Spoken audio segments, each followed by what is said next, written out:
ये एक कहानी है एक खजाने की। एक खजाना जो कल्पना से भी ज़्यादा बड़ा है। कई सदियों तक इस खजाने के लिए राजा और लुटेरों के बीच जंग चलती रही और फिर एक दिन अचानक वो खजाना गायब हो गया। शुरुआत में हमें एक बच्चे को दिखाया जाता है जो कि अंधेरे कमरे में कुछ तलाश रहा था और वहाँ उसके हाथ एक किताब लगती है।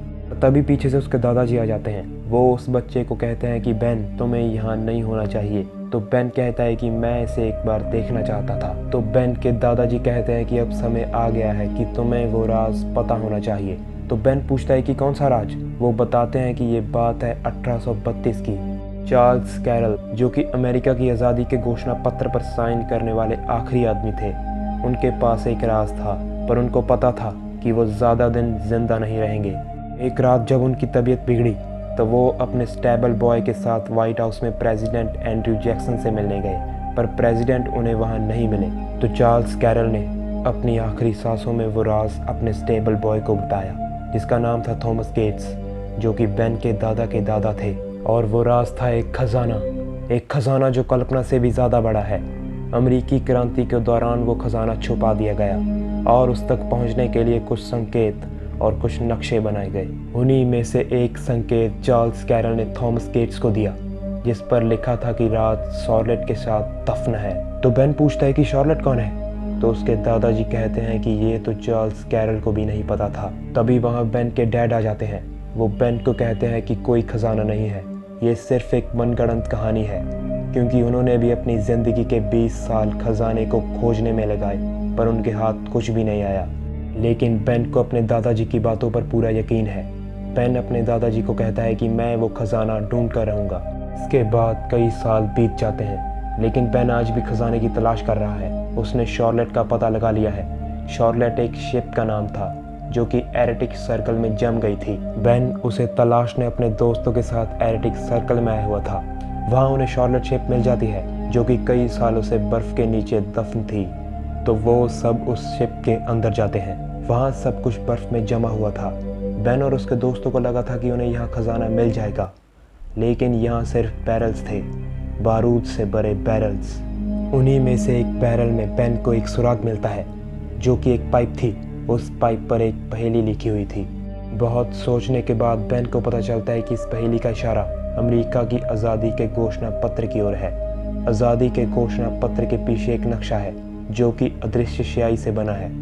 तो बेन का दोस्त राइली कहता है कि आज़ादी का घोषणा पत्र हमारी सरकार का बहुत अहम दस्तावेज है, हम उस तक नहीं पहुंच सकते।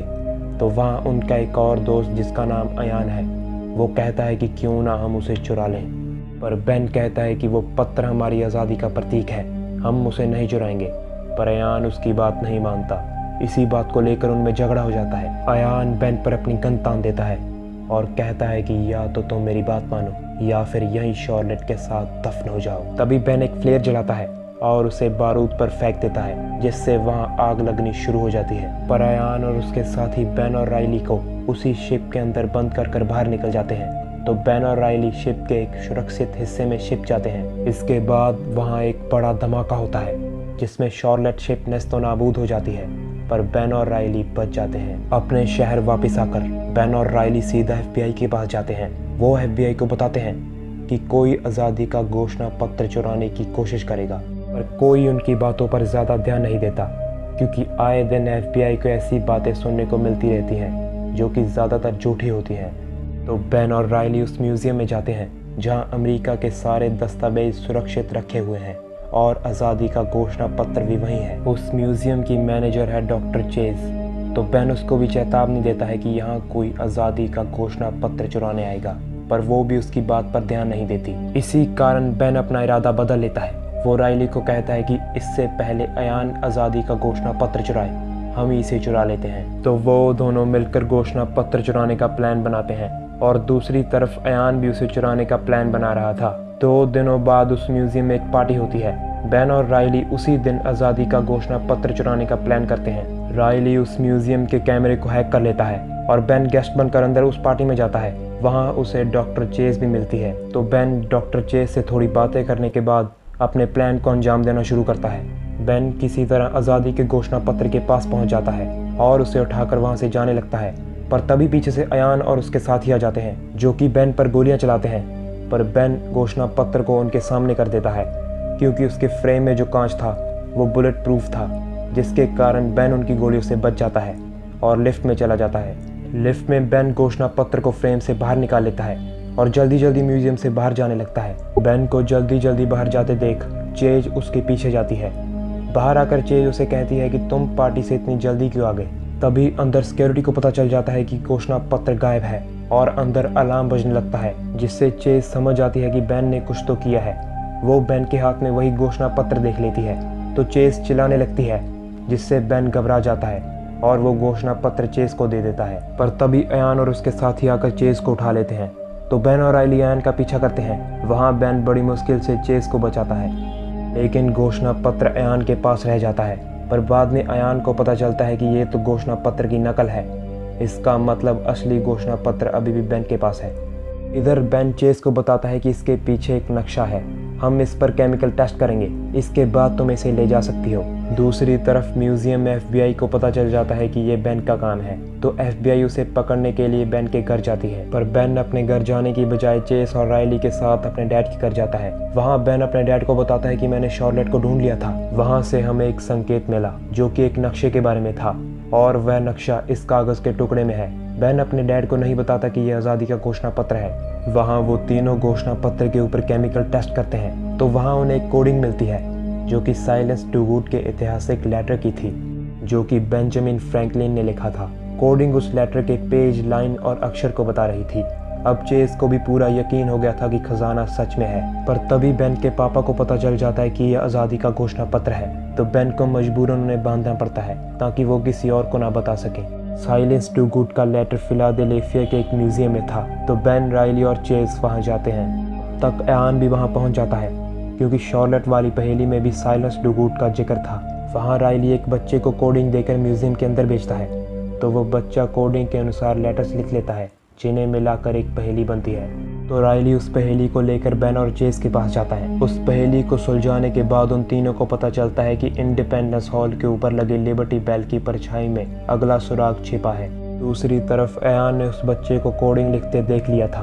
अयान उस बच्चे को पैसे देकर पहेली जान जाता है। इधर वो तीनों इंडिपेंडेंस हॉल में जाते हैं। ऊपर लिबर्टी बेल के पास जाकर उन्हें पता चलता है कि उसकी परछाई कहाँ गिर रही है।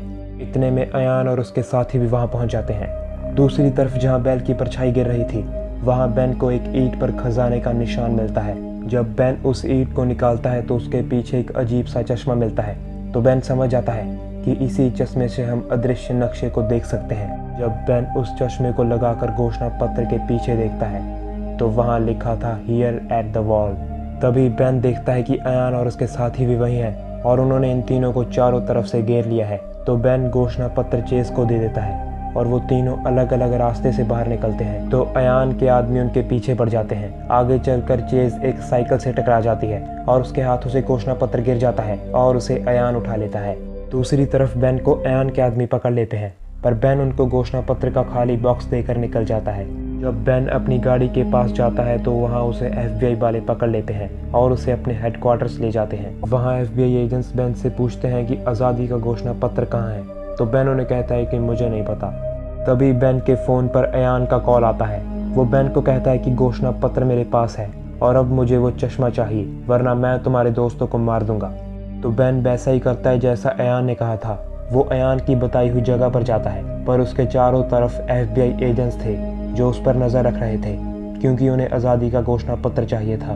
तभी एक आदमी आकर बेन को कहता है कि तुम पानी में कूद जाओ, हम तुम्हें FBI से बचा लेंगे। तो बेन वैसा ही करता है, वो पानी में कूद जाता है। पानी के अंदर अयान का आदमी बेन को वहाँ से दूर ले जाता है। इसके बाद बेन को अयान के पास ले जाया जाता है। अयान ने वहाँ बेन के डैड को बंदी बनाकर रखा हुआ था।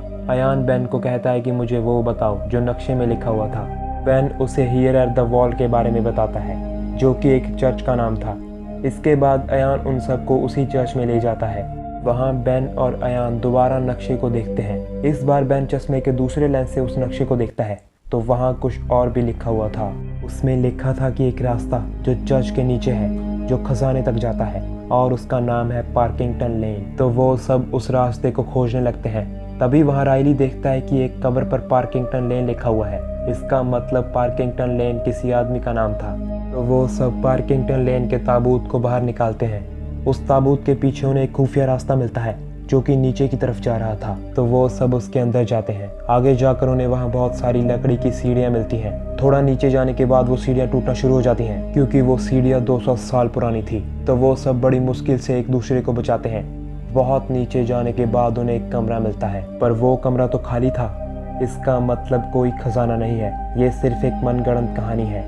ये देखकर अयान बहुत ज़्यादा गुस्सा हो जाता है और उन सबको वहीं छोड़कर चला जाता है, जिससे चेस, राइली, बेन और उसके डैड वहीं फंस जाते हैं।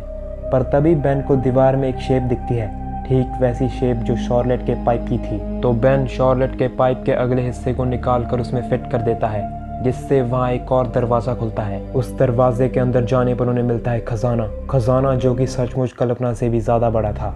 सदियों पुरानी धन दौलत, हीरे जवाहरात इसी कमरे में बंद थे और वहाँ ऊपर जाने का रास्ता भी था। खजाने को जी भर कर देखने के बाद वो चारों बाहर आते हैं। बाहर आकर बेन FBI को कॉल करता है और उन्हें घोषणा पत्र लौटा देता है और साथ में उनके साथ एक सौदा करता है कि वो सारा खजाना सरकार को सौंप देगा अगर उस पर कोई कार्रवाई ना हो। तो FBI वाले बेन की बात मान जाते हैं। सरकार अरबों की कीमत के खजाने में से कुछ हिस्सा बेन, चेज और राइली को दे देती है। कहानी के अंत में हमें दिखाया जाता है कि अब वो तीनों बहुत ज़्यादा अमीर हो चुके हैं। उनके पास आलीशान घर हैं और महंगी गाड़ियाँ हैं और ये कहानी यहीं पर ख़त्म हो जाती है दोस्तों।